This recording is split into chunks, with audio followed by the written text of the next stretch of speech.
Welcome to the Brian Craig Show podcast. My name is Brian, and this is where MAGA comes to talk. Thanks for joining, everyone. We got a lot to cover. So the President Trump, our favorite president, the greatest president, the 45th and 47th president, he was speaking on television today, and he took some questions, and he dropped something pretty big about a president that he's talking with. Let me just play this, and then we'll talk about it a little bit.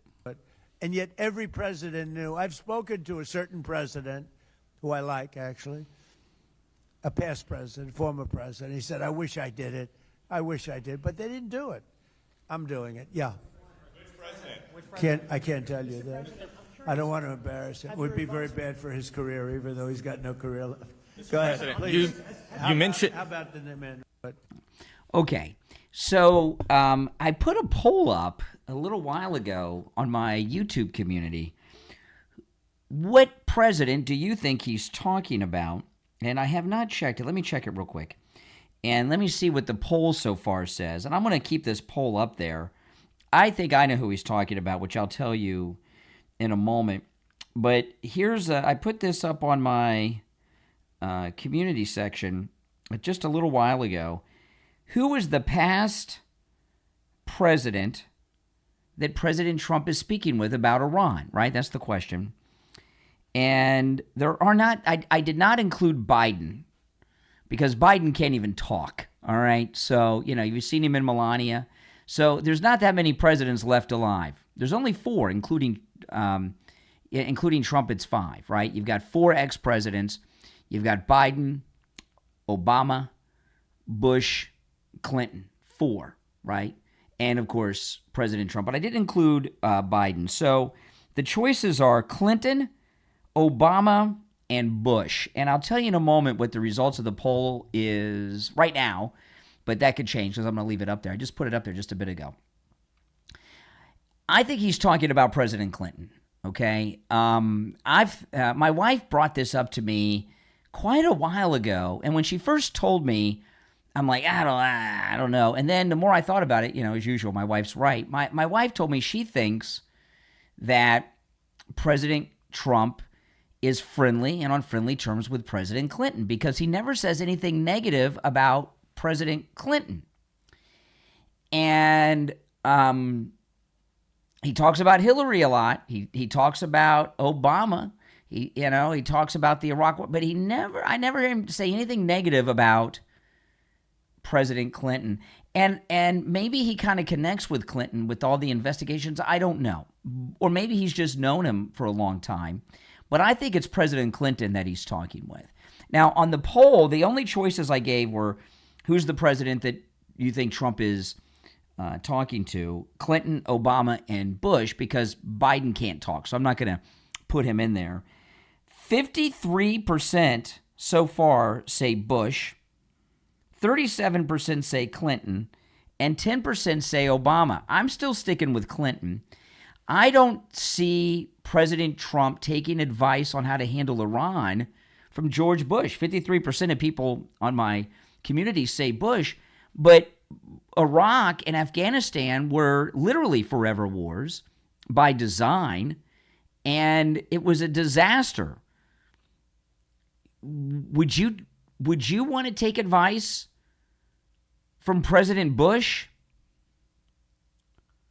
on how to handle the war in Iraq? You would go to President Bush to get advice and then do the opposite. Plus, President Bush has been very, very vocal in all of President Trump's elections, 3 of them, that he didn't vote for him. He voted, he was very vocal that he and his father both voted for Hillary. He voted for Biden, and he's always been vocal not supporting President Trump. So I don't see it being Bush. And Obama, all he did was give $1 quadrillion to Iran. He wouldn't be talking to him. But I don't know how many times a day I have this happen every day where I got to go to X and verify that it's me. It just popped up again. It does this pretty much every day. Sometimes I get a couple of day break. But your thoughts on who you think it is certainly are welcome. If you want to call me on the program, you're welcome to do that. 888-465-2631. I just don't see, and the things go pretty deep with him and the Bush family. And with everything with Jeb, I don't see it. I'll play a clip one more time, but I'm going to stick with Clinton. And yet every president knew. I've spoken to a certain president who I like, actually, a past president, former president. He said, I wish I did it. I wish I did. But they didn't do it. I'm doing it. Yeah. Which president? I can't tell you that. I don't want to embarrass him. It would be very bad for his career, even though he's got no career left. Go ahead, please. You mentioned. How about the man? Yeah, and even in the live chat here on YouTube, I'm seeing most people are saying Bush. That really surprises me. I don't know why you guys would think, but let me know why you would say Bush and not Clinton. I'm going to stick with Clinton, okay? I mean, I very well could be wrong, but that's what I am going to stick to. All right, I got a lot of things I want to cover on the program here, but your thoughts on that certainly are very much welcome. Do any of you guys remember Jerry O'Connell? Jerry O'Connell. He was on a show called Sliders, which was a science fiction show years ago where, traveled to different dimensions. And when that show was on, I like Sliders. And then a month or two ago, I went online to watch it, and it's awful. I can't believe I watched that crap. His big break, he was the overweight kid on Stand By Me. Remember that movie? And he's married to Rebecca Romaine. What's her name, Kathy? I know I call her Stamos still. Rebecca Romaine. Okay, so it's O'Connell now. She used to be married to John Stamos, Rebecca Romaine. So I guess she just goes by Rebecca Romaine now. And she's a pretty successful actress. She was a model for a long time, and she's on one of the new Star Trek shows, Star Trek: Strange New Worlds. She's on what I think is probably the funniest television show that's ever been created that nobody has ever seen, called SFjr, if you've ever heard of that show. It used to be on Robot Chicken a long time ago. It's very, very funny. She was on that. And she's been married to Jerry O'Connell for a long time. And I've seen Jerry O'Connell. He was on with Bill Maher, and they were talking about politics and Trump and the presidential election and Kamala. That's why I'm talking about Jerry O'Connell. And something happened, which I'm going to share with you in just a moment. But I've seen a few interviews with Jerry O'Connell lately because, you guys, a lot of you know that are regular listeners. I'm a big Star Trek fan, and Rebecca Romaine's in one of the new Star Trek shows, like I said, Strange New World. She plays number 1. And that's the one with Captain Pike in it, if you know. And Jerry O'Connell was the voice of a character whose name I don't even know in a cartoon Star Trek series that was just recently canceled about a year ago. And he probably got that job because of his wife, Rebecca Romaine. And I've seen him on many, many interviews, and he is such a sad person. What he revealed here to Bill Maher is really pathetic. But I've seen him on a lot of interviews, and basically every interview he talks about how he can't get work, no one will hire him, his wife makes more money than him. I recently saw him on an interview where he talked about how they keep their money separate. Well, that's not the sign of a healthy marriage, even though they have teenage daughters.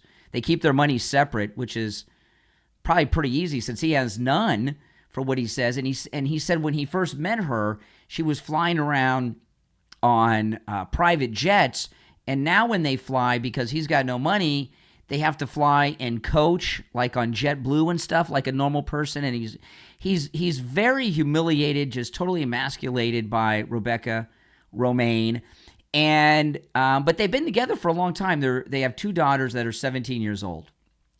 So he's been pretty much broke and out of work the whole time, and she's had a pretty big career, And he's just got a lot of issues about it. So he goes on Bill Maher, which was just every time every time Jerry O'Connell does an interview, it's sad. It's sad. And the reason I watch them when I come across them is because it's tragic. It's like this, it's like people watch Candace Owens so much because it's a train wreck, right? It's a train wreck, and it's a turned over semi, and it's a barn fire. It's everything, right? Everybody rubbernecks the Candace Owens show because she's Candace Owens crazy. And there's a similar thing with Jerry O'Connell interviews. He's so sad, so pathetic. You never know what he's going to say. So he goes on this interview with Bill Maher, and he's talking about election night, and he's telling Bill Maher how he was shocked that President Trump won this third time, and they're having this conversation about something he brought up, and he talks about what his daughters and his wife, Rebecca Romaine, did when he, I guess, spoke without permission. Listen to this. I'm going to tell you about a bit of, I say this, will I stay married? Blow it over here. My, Sounds like you're going to blow it over here. the night of the election, this third one, Yeah. third election. Everyone knows what I'm talking about here. So that makes it sound like he's a little MAGA, doesn't it? He's talking about 2020, right? And what he's talking about, get it over here a little bit, Bill Maher likes to smoke Cheech and Chong joints when he's doing interviews. I'm going to tell you about a bit of, I say this, will I stay married? Blow it over here.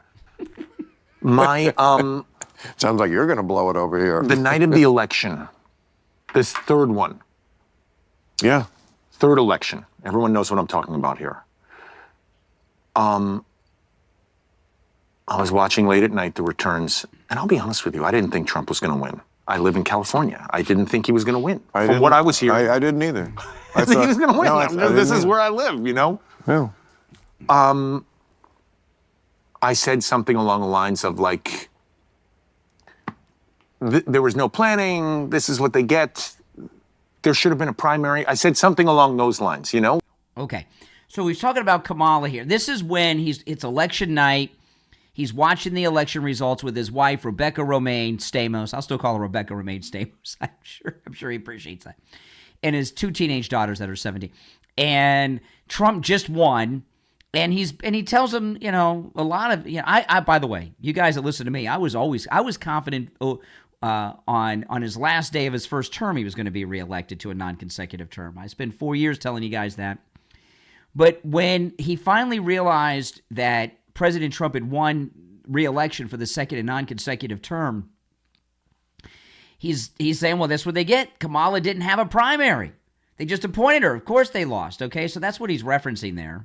This is where I live, you know? Yeah. I said something along the lines of like, there was no planning, this is what they get, there should have been a primary. I said something along those lines, you know? Like I was just spitballing ideas as to, it was a shock, you know? My wife and daughters, without saying anything, became physical with me. They were filled with rage.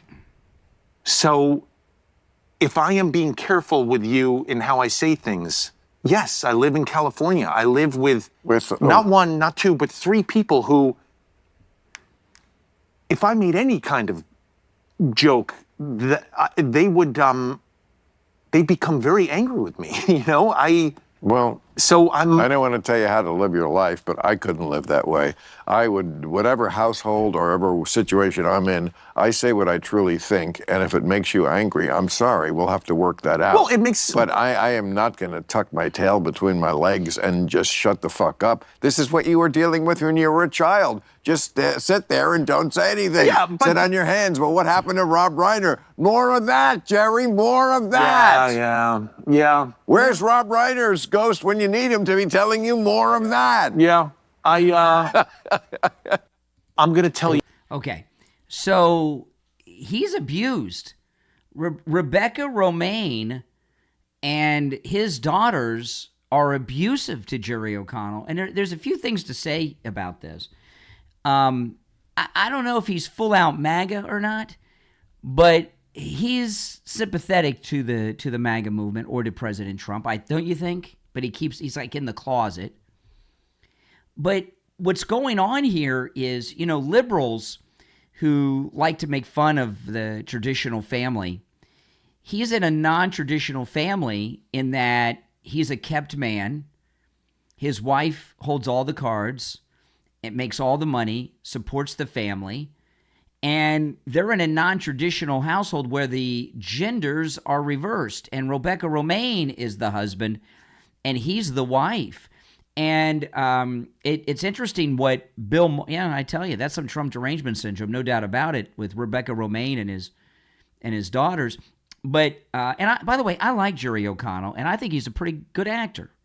I really do. He's a very talented actor. I've seen him on some things, and he's really good. I thought I liked him in Sliders, but that was a long time ago. That show sucks. But I like him a lot. But this is really pathetic. And I told you, every time you see Jerry O'Connell on an interview, he looks sad and pathetic. And he's right. This interview, he could very well wind up divorced from this interview, because this clip is going kind of viral on X today. And I promise you, he uttered something in private about Kamala skipping the primary process, and he's under attack by Rebecca Romijn and his own daughters. These aren't stepdaughters. These are the daughters he's had with her. And that was in private. Can you imagine he spoke out like this? And it's going viral. Millions of people have seen it. He's in a lot of trouble. He's in a lot of trouble at home. He could very well find himself out on the street very, very quickly. Maybe it'll help his career. Maybe someone will feel sorry for him. But, at the end when Bill Maher referenced Rob Reiner, what he was talking about with Rob Reiner is because Rob Reiner didn't lead the house as the man of the household or the father.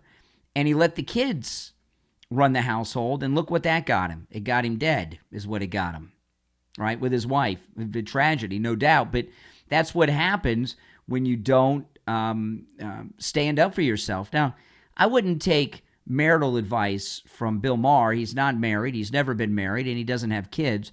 But he is right about this. I mean, what Jerry O'Connell needs to do is get a job. And he's pretty well known, and he's a very good actor. And he still looks good. I mean, doesn't he look good enough to still act? Yeah, I mean, he gets some work, takes control of his house, and then he'll get back in control. But I almost feel bad for him. And there's another thing, too, with liberals. What liberals have done, in particular in Hollywood, is they have this role reversal. Pretty much every TV show now, all the tough guys aren't guys, they're girls, right? You see a show about a secret agent, the secret agent's the woman. And the secret agent beats up all the men, no matter how tiny, how skinny she is, and how in peak physical condition the men are. And those aren't comedies. It's like how Hollywood is. There's been a gender reversal in Hollywood in all the movies and all the television shows. And they've turned, in the television shows, they've turned the men into women. And now we find out that in real life in Hollywood, they've turned the men into women. I feel sorry for Jerry O'Connell. I hope that he could sleep in his home tonight, because Rebecca Romijn, she is going to be plenty pissed. Oh my goodness, can you imagine? Can you imagine? And I'll tell you something else too. Me and my wife, this year will be our 30th wedding anniversary. In December will be our 30th wedding anniversary. And I wouldn't say that we agree on everything, but on the big picture things we do, the stuff we disagree about's minor, right? Who's going to empty out the dishwasher, or something like that. On the big picture things, you're in agreement. And if you're in a marriage, I think being married 30 years qualifies me to give some advice, but every situation is different. To have a happy family and productive home and marriage and family in general, there has to be a big, so far as the big picture goes, an agreement on the main things. You have to have a shared system of values and of morals, or you're set up on a path to destruction in any family. And I'm not saying that a household should be like the 1950s, like Mad Men in the 60s, and the man's the boss and the woman does whatever the man says. I'm not talking about that. Certainly that's not what it's like in my family, and I don't think it's that way in many families. And guys that run around and tell you they wear the pants in the house, they're the guys that are like Jerry O'Connell. They're just secretive about it, right? But there still need, you don't have to have the man bossing the wife around and keeping her barefoot in the kitchen all day to have a traditional household. A traditional household is a place where there's some respect. Now, so far as this incident where he's attacked by Rebecca Romaine and his daughters, and it is Trump derangement syndrome, but that's the tolerant left. The tolerant left are so tolerant they can't tolerate any disagreement with any of their opinions, even if it's their own father or their own husband. It's really sad. All right, so by the way, if you're new to the program, welcome. My name is Brian Craig, and this is where MAGA comes to talk. If you're new, subscribe, please. And those of you that are newly subscribed, thanks for joining. It's appreciated. Now, one thing the left, they say all kinds of stupid things about MAGA Republicans all the time. And one of the things they like to say is we're homophobe, which is so absurd. Scott Pressler, who's one of the most prominent MAGA activists out there, who's been brought into the RNC by Larry Trump, and he's beloved by the entire MAGA movement. Everybody knows he's gay. He's very openly gay. There's many others. And, of course, Secretary Bessent, the Secretary of Treasury, who's openly gay, and everybody loves this guy in the MAGA movement. And I don't know too much about him other than he's very smart, he's very competent, and when Bessent talks, I listen, and I hope he stays around for the the entire Trump presidency, and I wouldn't mind voting for him for something in the future. He's a very, very smart guy. And he was on CNBC, and he was talking about Iran. Listen to this. Their borders. And, Brian, Iran was the head of the snake for global terrorism everywhere. Whether it was through their proxies or, there were Iranian Guard members in Venezuela. There's Hezbollah in Colombia. They're interacting with Cuba.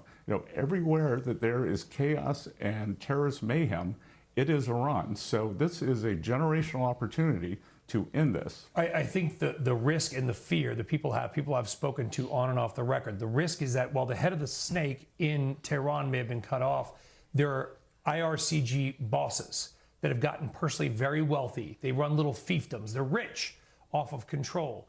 And there's nothing to stop them from having a rocket-powered missile, shooting it at a supertanker. Do we know as a nation who right now we are technically fighting? Because between the Houthis in the Red Sea and it's a good question since the government's out of commission, right? I know the Department of War. Yeah. So anyway, but I'll stop it there. But just to get to that is a good question. Just to get to, and of course he says, yes, we know what's going on. But what Scott Bessent is talking here about how, what he's saying is basically all the trouble of the world that we're in, Iran is involved in it in some way, shape, form, or another.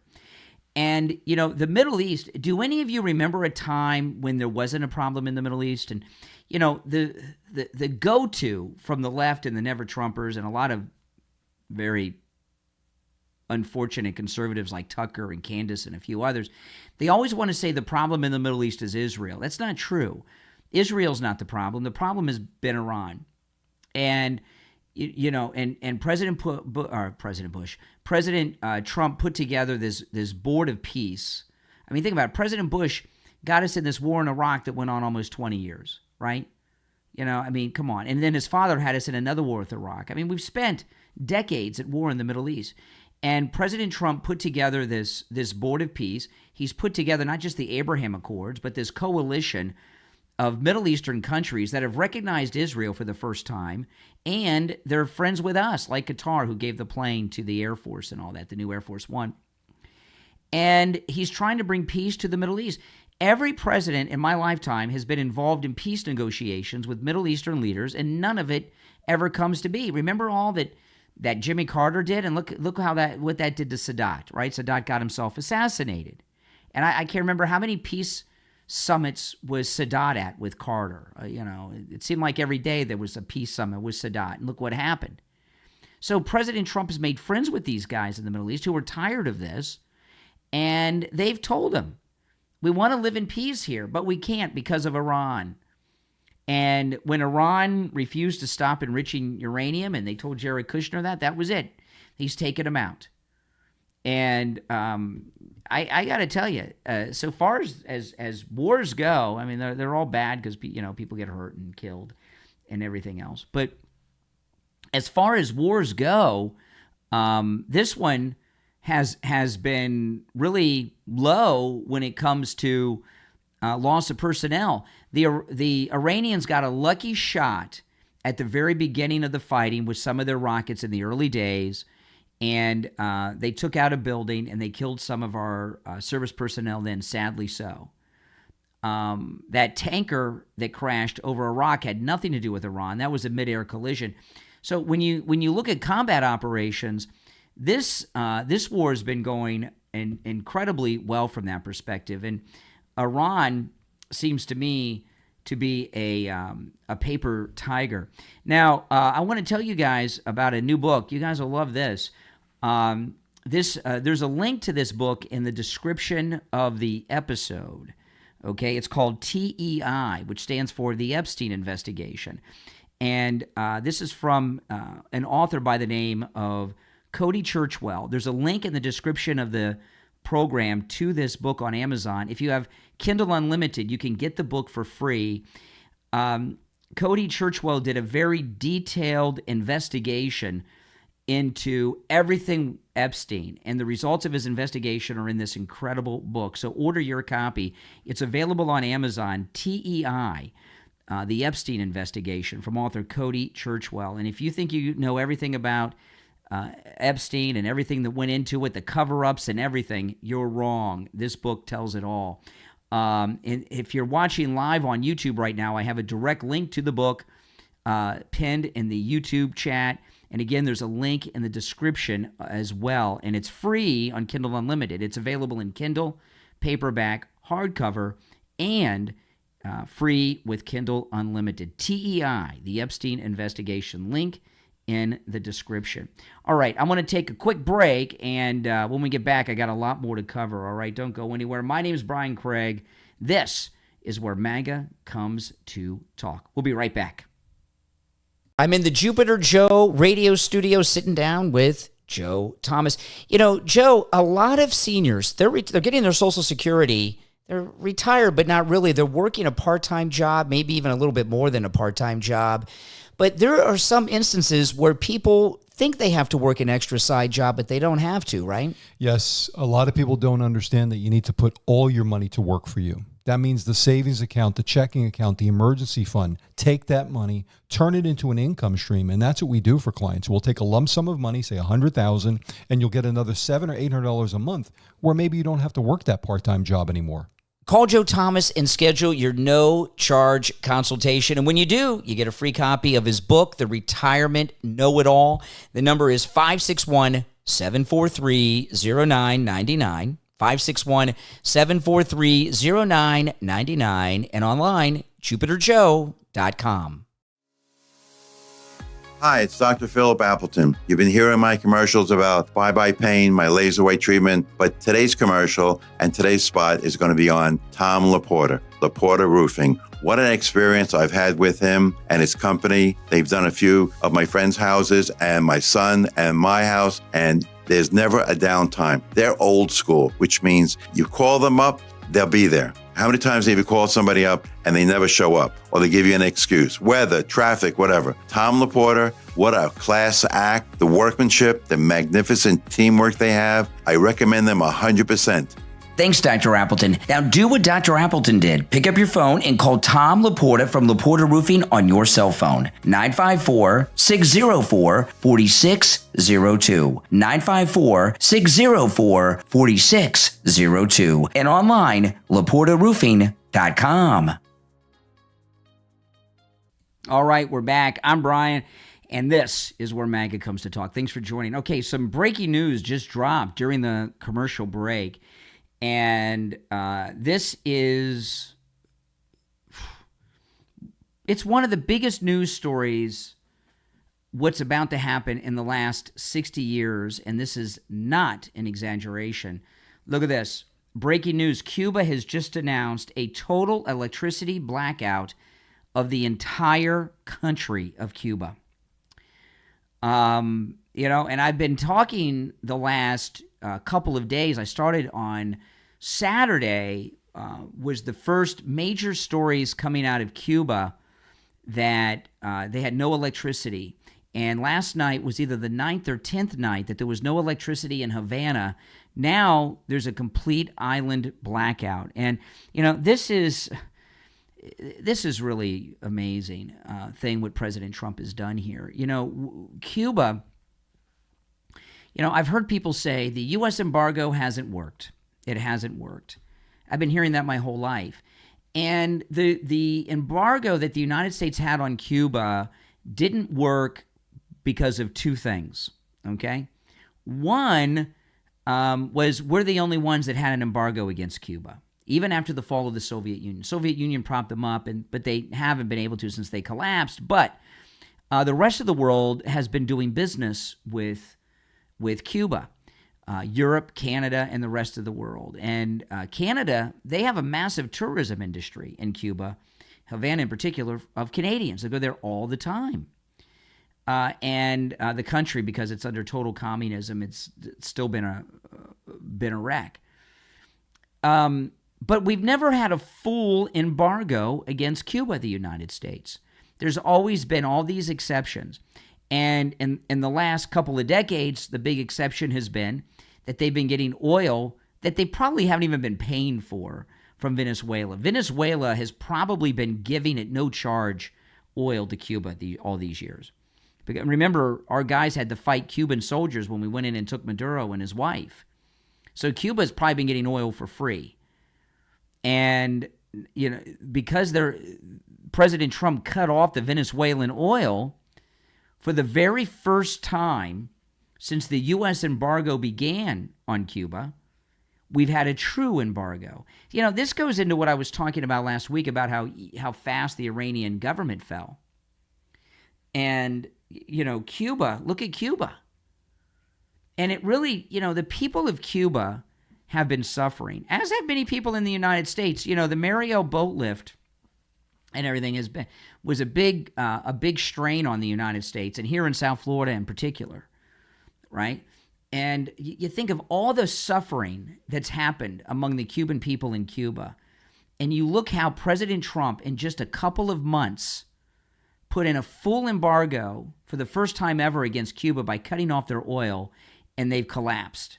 I think about it now. They have no electricity throughout the island, and I don't think people realize how big Cuba is. Cuba is massive, massive.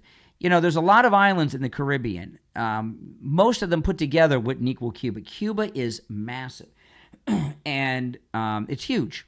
It's huge. So it's a big country. They have just over 9 million people, according to the latest estimates. I don't know how accurate those estimates are because they're numbers from Cuba, but it's like 9.3 million, something like that was the latest numbers.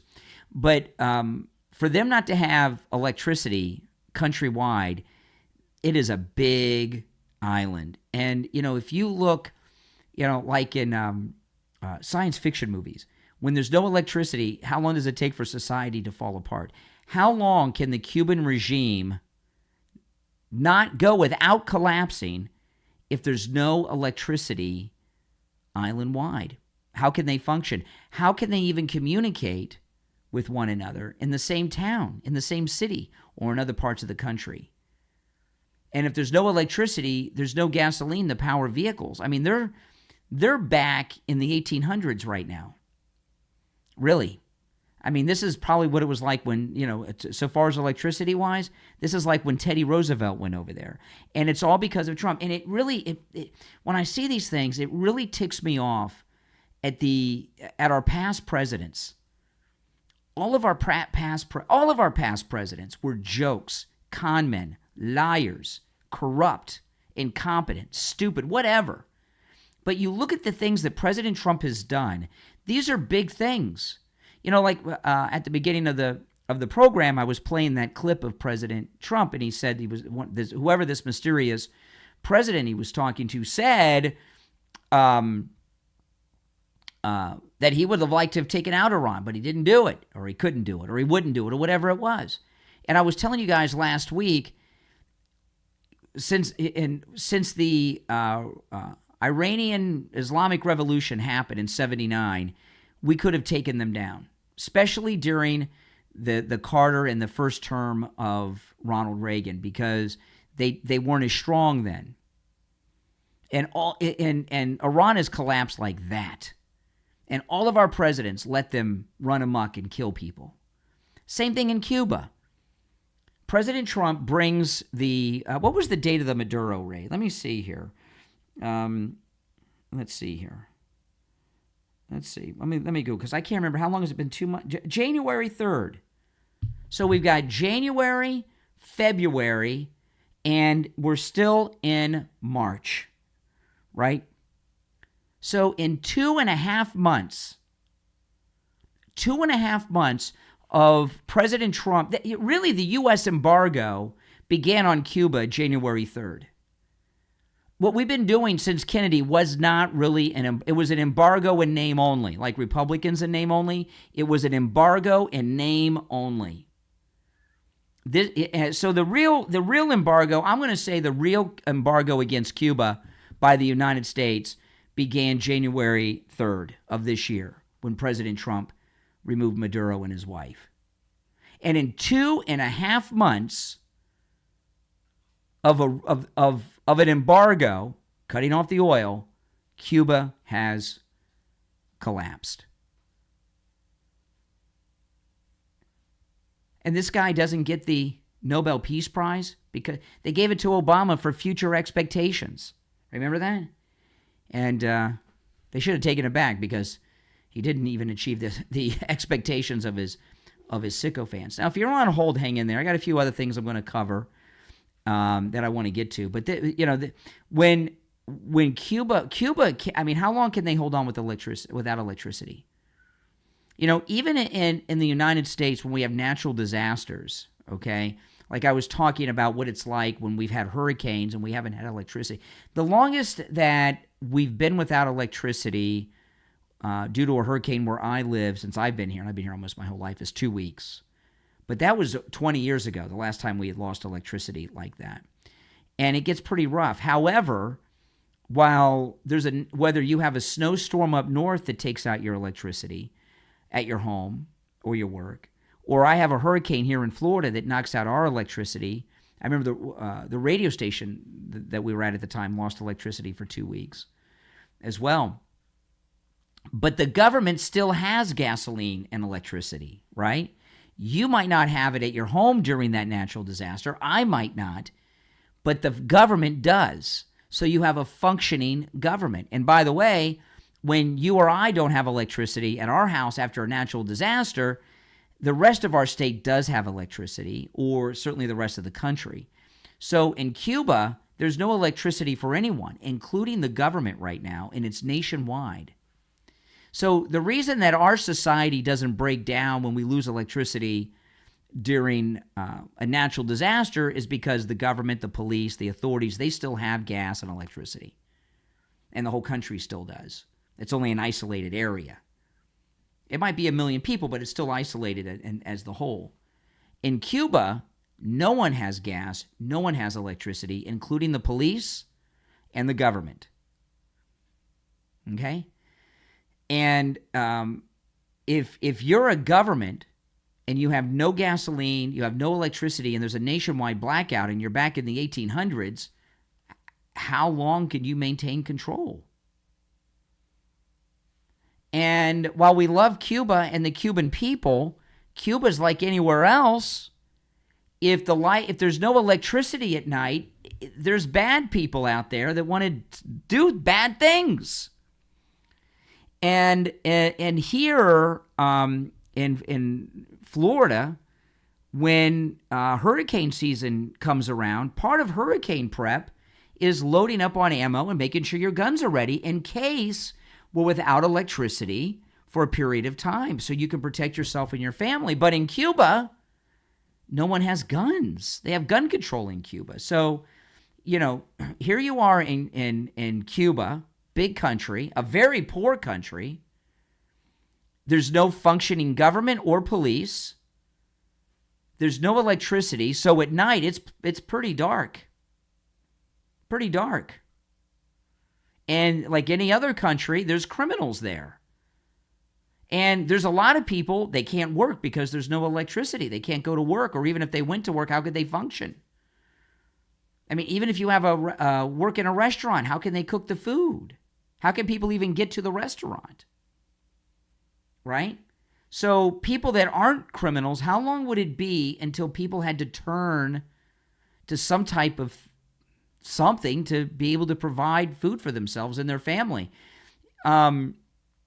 How long what I'm asking you is, how long can they go without electricity before it turns into an anarchy in Cuba? We're going to find out. And what's going to happen is we're going to go into Cuba and take it. We're going to have to, because they're not going to be able to function. Now, President Trump could get the lights on immediately by giving them fuel.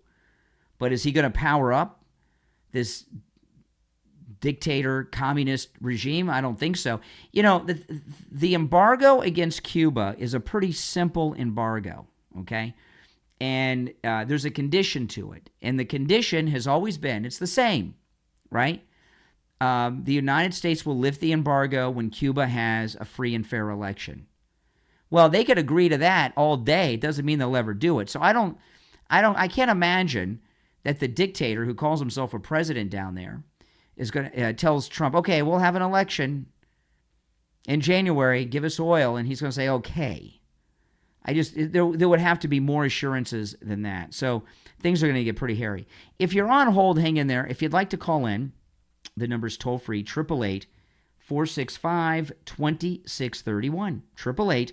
888-465-2631. We'll take a quick break and be right back.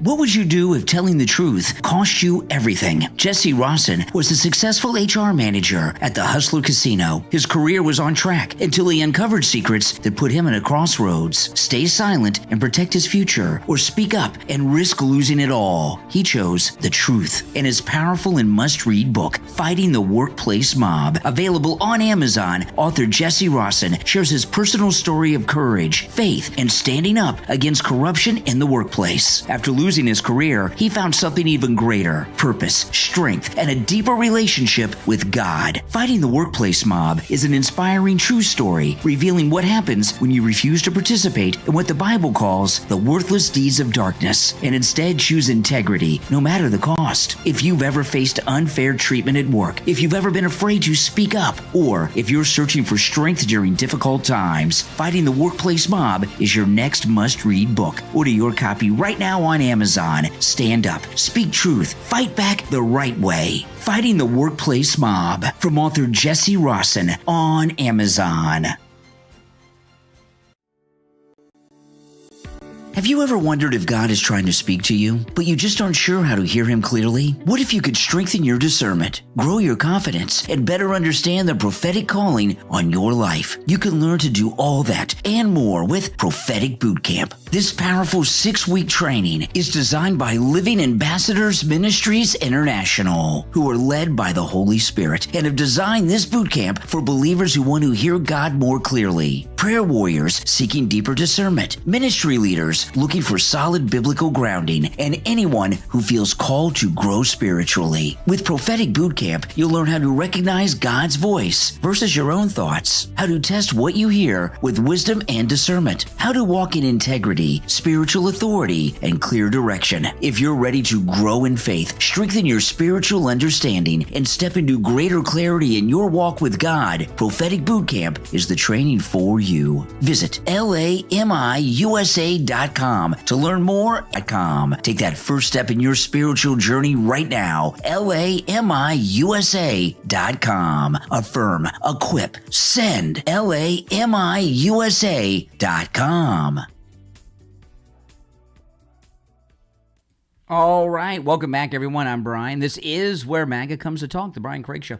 Also breaking just now, the Indian Navy, the Navy of India, not like the Cherokee or Seminoles, the Navy of India is sending two task force to protect the shipping in the Strait of Hormuz, just as the president asked yesterday and today. Boom, happening. Done, just like that. All right, let's go to the phones. If you'd like to call in, the number's toll-free, 888-465-2631, 888-465-2631. You're on the air. What's your name? Where are you calling from?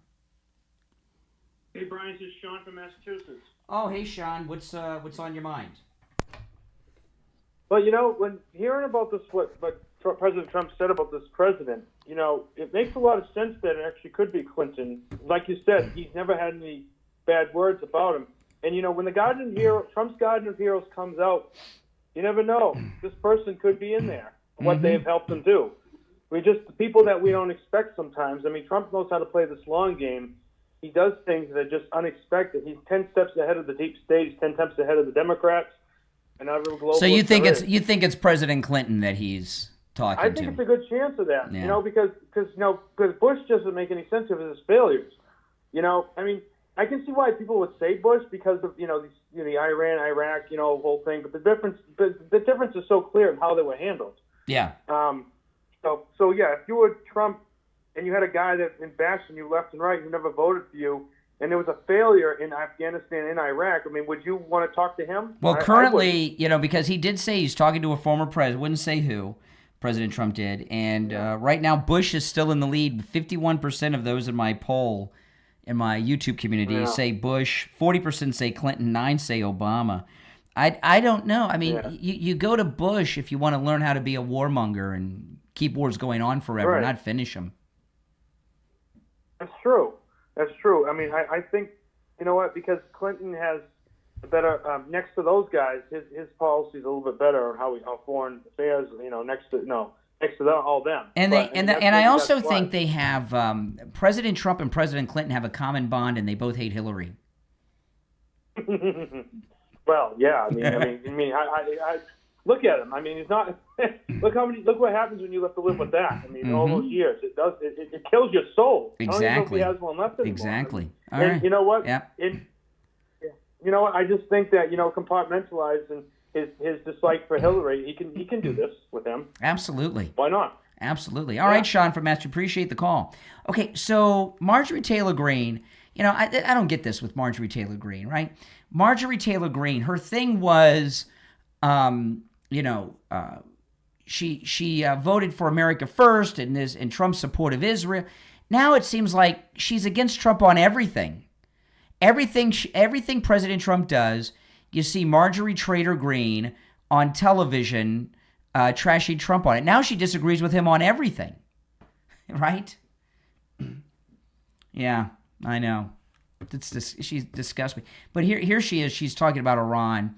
Marjorie Taylor Greene on CNN. Oh, that the large majority of Americans, especially younger Americans, that's the future of America, are 1,000% against this. And, my parents are the baby boomer generation. There's so many good, peace-loving baby boomers that are against war, and God bless them for that. But the baby boomers in power, the ones clinging to power right now, it feels like they're literally wrecking the ship, that we're all on board, and that they're destroying our future. Like, when are we going to get Social Security checks? We don't know. Are our children ever going to have any type of future like all of us did? It doesn't seem likely. And this war is going out of control. And it's really insulting to watch America's position in the world, where the president just bullies and name calls and basically harasses foreign leaders all over the world. And many of our this is like The View. I might as well be listening to Sunny Hostin here, right? And Joy Behar and Whoopi allies or Rosie.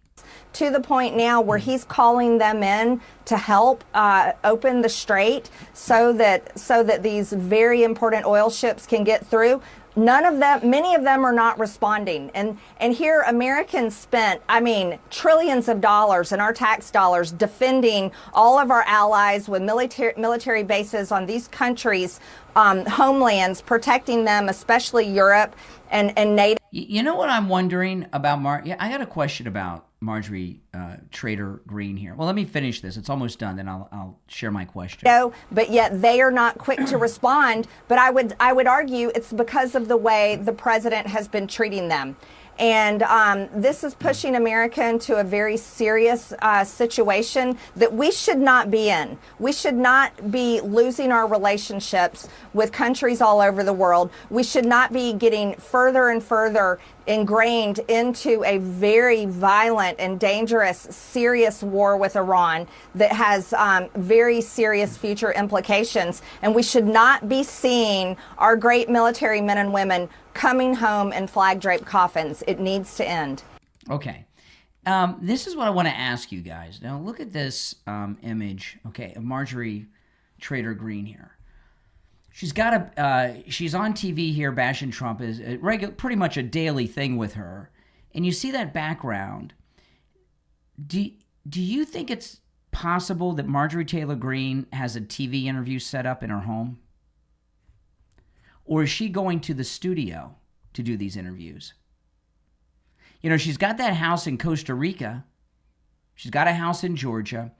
And very few people go to studios. If you're in the studio, you're usually, if you're at the television, if you're doing a television interview and, you know, you're on CNN and you're in the studio, you're usually sitting at a table with other guests talking to the host. She's always in one of these backdrops. And I'm just wondering if this is in her home. Does CNN have her set up at home? And if so, what are these backdrops going on? You know, and some of you, and you guys have seen me on do television interviews, you know, on Newsmax. And so, you know, I have a setup right to the left of my podcast studio that I could do TV interviews from. And I have a special light for television and everything else that I use in a backdrop. But she's got the Situation Room logo behind her. She always has a CNN logo. And I'm just, is she a paid contributor with CNN? Or is she just doing it for free? But does she have a studio set up at home where they're providing the backdrop? And that backdrop of hers, it could be a television. It could be a screen. She could be at CNN. I don't know. But I think that's unlikely. I don't know. I'm curious if anybody has any knowledge. I haven't heard anybody ask her about that. But anyway, so Marjorie Taylor Greene, she's saying President Trump's gone against MAGA. MAGA's not with him on this war. Here we've got it. Americans 51-41 support the war, and among MAGA Republicans, it's in the 90s. So it's 51-41 of all Americans, of all political stripes, who support the effort with Iran that President Trump is involved in here. So she's the one in the minority. And among MAGA Republicans, it's in the 90s. So she is, she's just not on board. Listen to this. And here this is the same interview. She's talking about President Trump betraying MAGA again. That's one of her favorite things. But you know what I mean? This, you know, and I'll tell you, what started me thinking about, is she in studio or at home? I don't know. Is she at the television studio? Is she at CNN or at home?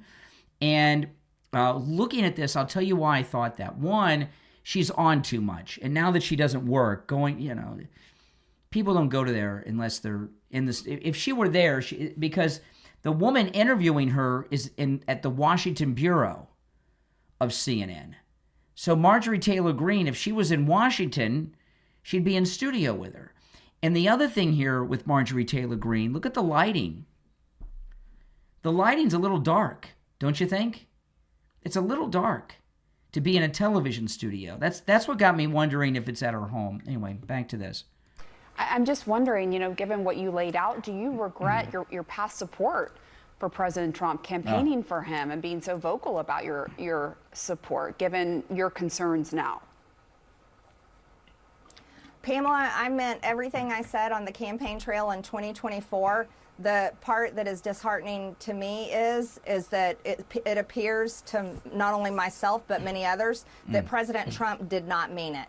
And we are basing that on his actions and his decisions and the priorities that he has made important and first to him, which are... See, the lighting is really bad there to be at home, and she's got a lot of sun on her face. So is this in Costa Rica? Is she doing this from her home in Costa Rica? I don't know. Maybe not. I'm just curious. A 100% departure of what we campaigned on in 2024. So I would, to answer that, nothing has changed about me. I'm America first. I'm conservative. I have a voting record to prove it. But I cannot support this president when he completely turns his back on MAGA and what he sold to the American people for so many years in his campaign promises in 2024. Well, over 90% of MAGA are with the president, okay, when it comes to the war with Iran. So she is the one who is out of touch with pretty much everything. A couple other things I wanted to share with you, though. So if you're new, by the way, welcome, and make sure that you subscribe. Yeah. Here's Joyless Reed. She's another one like Marjorie Taylor Greene. She just won't go away. And she's doing another interview here. And you may not have known this, but we're getting some analysis about the United States from Joyless Reed. And she's comparing the United States to the Islamic Republic of Iran. Yeah. Our regime has secret police. They have secret police. Our regime is oppressing women, taking away abortion rights, taking away women's rights in like 26 states. Some states where they're trying to have the death penalty for having an abortion. They also oppress women. They have the highest rate of women who are in STEM careers. We're kicking women out of the military, out of university. We're saying that DEI... We're kicking women out of the... Is she talking about transgendered women getting kicked out of the military? Means women can't be hired for high positions in the sciences. We're marginally better. And we're doing it for Christianity, they're doing it for Islam, right? Yeah. So it's like we don't get told those things because it would take away the kind of American exceptionalism narrative. Wow, what a warped. You know, you gotta wonder, does she really believe that, Marjorie Taylor Greene, or is she just saying things to get attention? But, you know, this war in Iraq, I keep saying Iraq, this war in Iraq, well, we said Iraq for 20 years. This war in Iran is I hate to say this with a war, but it's a war that's going to make the world much better off because we're not going to have these terrorists running around as much as we used to, right? But CNN, Harry Enton over here, for the past few months, they've been dropping like honest polling numbers. And here's some new polls on everything involving the war with Iran. But so far, there's kind of been a little bit of a collective shrug from the American public. What am I talking about here? Well, let's just take a look here. Americans who say they care a lot about the Iranian situation, look at this. It's just 45%. Just 45% of Americans say they care a lot about the situation going on in Iran. Compare that to the U.S. economy, which, of course, is the number one issue right now in this country. We're talking 84%. That is a very, very high number. And this 45% number, only about half that and below 50%. So despite all the hubbub, right now we're talking about less than a majority of Americans who say they care a lot about what's going on in Iran right now. Okay, so if they're against the military action in Iran, they would care about it more. You understand what I mean? The fact that so few people care about it is they're fine with what President Trump is doing, is what I take from that number. But the war in Iran does affect the U.S. economy. That's going to be the question going forward. Yes. So going forward, we'll have to see what happens with the war and how it affects gas prices, et cetera, et cetera. So is interest starting to rise, or is it kind of just falling off? Yeah, this to me, again, just such an interesting number because we have this 45% right here. But take a look at Google searches right now because it just sort of reinforces that point. Americans, Google searches for Iran. Look at this. Down 84% versus February 28th, when, of course, the current war started in Iran. And if you look back on Sunday, you look back yesterday, searches for the Academy Awards significantly higher, are talking about 3-4 times as high as searches for Iran in the United States of America. So at this point, outside of the situation in Iran perhaps affecting the U.S. economy, which of course is the number one issue, is what Americans are focusing on. I'm just not thinking that this is necessarily going to be the big political mover and shaker that you might expect, given that this has kind of been a pretty gosh darn big deal, at least globally speaking. Okay, so there's no anti-war sentiment in the country. You know, with anti-war movements comes excitement and interest. So there's no anti-war sentiment at all in the country, which is a signal and sign of support for what President Trump's doing with Iran. It certainly has. So then taking a look at what's happened with the president and whether his popularity has changed at all, just judging on this, what are you learning? Yeah, what are we learning? Which is perhaps it's not so much of a surprise when just 45% of Americans say they care a lot about the Iranian situation, that the president's overall approval rating is the same. It's the same. It was 41% before the current war in Iran started, and it is 41% now. Wow. So despite, again, all the hubbub, despite all the critics of the president of the United States, what we are seeing right now is a president whose approval rating is steady, and this has not been a big deal politically. Wow. But so that's phenomenal. There's no anti-war movement. No one's upset with what's going on in Iran. They support what's happening with Iran. And Trump's doing well here. These are incredible numbers. Man, could you only imagine if the media were as honest with the polls as CNN has been lately, the last few months? It's amazing. If you're new to the program, welcome. And those of you that are Patreon supporters, you know, if you become a Patreon supporter, you're more than just a Patreon supporter. You're a member of the Insider Club here on the program. And when you become a Patreon supporter, you get access to a lot of insider stuff, including I do regular live streams. And by the way, those of you that are already on the Insider Club over on Patreon, make sure you go and take a look at all the exclusive Patreon live streams that I put up over the weekend. And on the Patreon live streams, it's much like YouTube here. There's a chat room and everything else. However, it's a troll-free chat room, okay?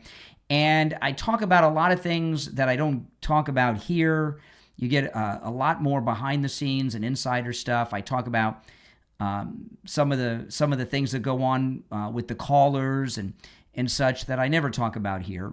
So if you become a Patreon Insider member, you get access to all of that, as well as commercial-free editions of my podcast and the exclusive Patreon-only live streams.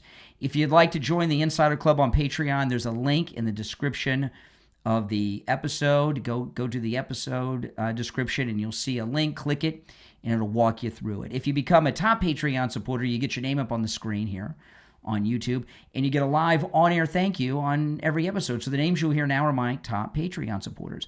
I want to thank ETW, SFjr, Christine, Chuck, Pamela, Nick, Wesley, Doris, Heather, David, Maria in Texas, Alice, LeeZep, Shawna, George, Brandon, John, Frank, Dale, Tina, David, Laura, Rob, Wes, Sue, Janice, who's our newest top Patreon supporter, Teresa, Irene, and Rick. These are my top Patreon supporters. Thank you all. And again, if you want to have access to all that insider stuff, there's a link in the description to my Patreon page. My name is Brian Craig. This is The Brian Craig Show, where MAGA comes to talk. I'll see you first thing tomorrow morning. Take care, everyone. Thanks for tuning in.